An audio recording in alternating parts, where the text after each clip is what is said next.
Hello everyone, हमारे YouTube channel में आप लोग का बहुत बहुत स्वागत है। आज की इस वीडियो में हम लोग दिस और ईट में क्या अंतर है उसको हम लोग देखेंगे। ये बहुत ही कंफ्यूजन टॉपिक है। दिस और ईट में क्या अंतर है वो आज के इस वीडियो में हम लोग देखेंगे। तो चलिए वीडियो को देर ना करते हुए हम लोग शुरू करते हैं। जैसा कि हम लोग जानते हैं, दिस मतलब भी या होता है और ईट मतलब भी या होता है, यानी दोनों का मीनिंग क्या होता है, या होता है। दिस मतलब क्या होता है, या, और ईट मतलब क्या होता है, या, यानी दोनों का मीनिंग एक होता है। तो सबसे पहले देखते हैं दिस का यूज। दिस का यूज हम लोग सबसे पहले देखते हैं। दिस का यूज कहाँ होता है, जो पहली बार बोलना हो। जब दिस का यूज जब फर्स्ट में हम लोग को बोलना हो, फर्स्ट या पहली बार इंट्रोड्यूस करना हो कुछ किसी के बारे में, हम लोग को फर्स्ट में यानी पहली बार उसका प्रयोग हुआ हो। जैसे किसी भी सेंटेंस का यूज़ करना हो या जी, तो पहली बार यूज हुआ हो वहाँ पे दिस का प्रयोग करते हैं, ठीक। और फिर एक जब न्यू इन्फॉर्मेशन दे रहे हो, कुछ भी नया इन्फॉर्मेशन दे रहे हो, सबसे फर्स्ट में सेंटेंस जो लिखाता है, न्यू इन्फॉर्मेशन दिया जाता है और पहली बार इंट्रोड्यूस होता है और पहली बार बोल रहे होते हो, तो दिस का प्रयोग किया जाता है, ठीक। तो अब ईट का प्रयोग कहाँ करेंगे, ईट का यूज कहाँ होगा। यही इन्फॉर्मेशन जो हम लोग पहली बार इंट्रोड्यूस किए हैं दिस वाला में, यही इन्फॉर्मेशन को आगे लिखना हो तब ईट का प्रयोग करते हैं। यानी दिस का हम लोग प्रयोग कर लिए थे पहली बार इंट्रोड्यूस करने में, आगे जो फर्स्ट बार यूज हुआ हो उसमें दिस का प्रयोग किए, और वही इन्फॉर्मेशन को आगे हम लोग कैरी करके लेके बढ़ाना हो तो उस समय ईट का यूज करते हैं, ठीक। तो एग्जाम्पल देखते हैं, ठीक। एग्जाम्पल हम लोग देखते हैं। यहाँ पे एग्जाम्पल क्या लिखा हुआ है, दिस इज अ पेन, यानी दिस इज अ पेन, यह एक पेन है। तो दिस इज अ पेन यह पहली बार यूज हुआ है, यानी फर्स्ट बार पेन का यूज हुआ है। दिस इज अ पेन यानी पेन कहाँ, दिस है, सिंगुलर के तरह भी एक्ट करता है और सामने रहता है, ठीक। तो दिस इज अ पेन दिखा रहे हो, तो पेन पहली बार यूज हुआ है सेंटेंस में।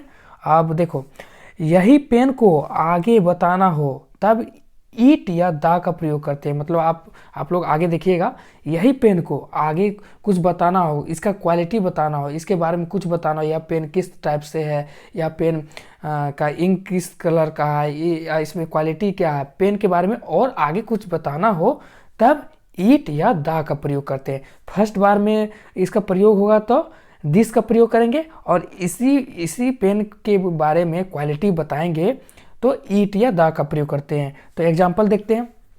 देखिए, दिस इज अ पेन, यह एक पेन है। या फर्स्ट बार हम लोग बताए हैं पेन के बारे में कि दिस इज अ पेन, यह एक पेन है, तो पेन के बारे में फर्स्ट बार बताएं तो दिस का प्रयोग हुआ।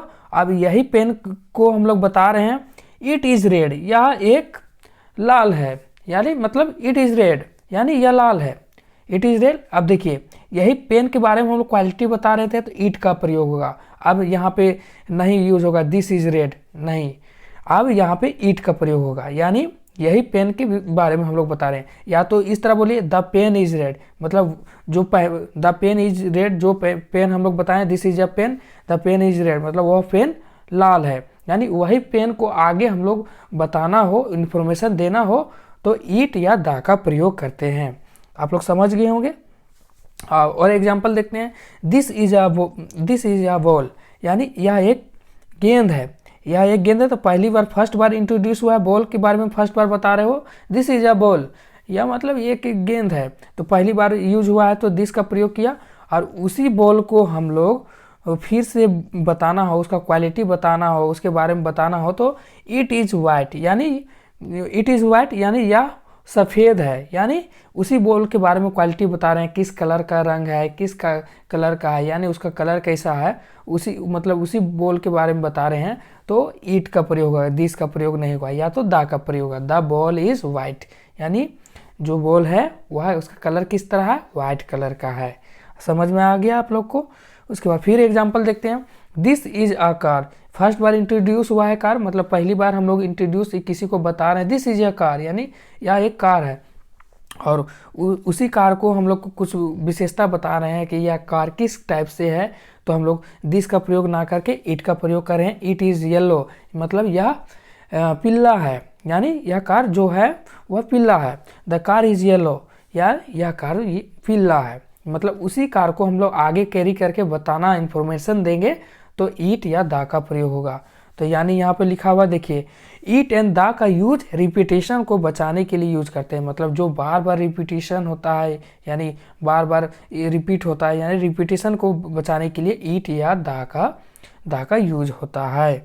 ठीक, तो आज की इस वीडियो में क्या हम लोग देखें, आज की इस वीडियो में हम लोग देखें कि दिस का प्रयोग, यानी फर्स्ट बार इंट्रोड्यूस होगा, पहला इन्फॉर्मेशन दे रहे होंगे, तब दिस का प्रयोग करते हैं और वही इन्फॉर्मेशन को आगे हम लोग कैरी करते हैं, आगे वही इन्फॉर्मेशन का उसका विशेषता बताते हैं, ये तो ईट और दा का प्रयोग करते हैं।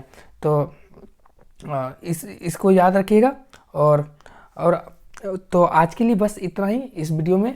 तो इस वीडियो में आप लोग पहली बार देख रहे होंगे इस वीडियो को, तो इस वीडियो को लाइक कीजिएगा, और चैनल पे नए होंगे तो प्लीज़ इस चैनल को सब्सक्राइब कीजिएगा।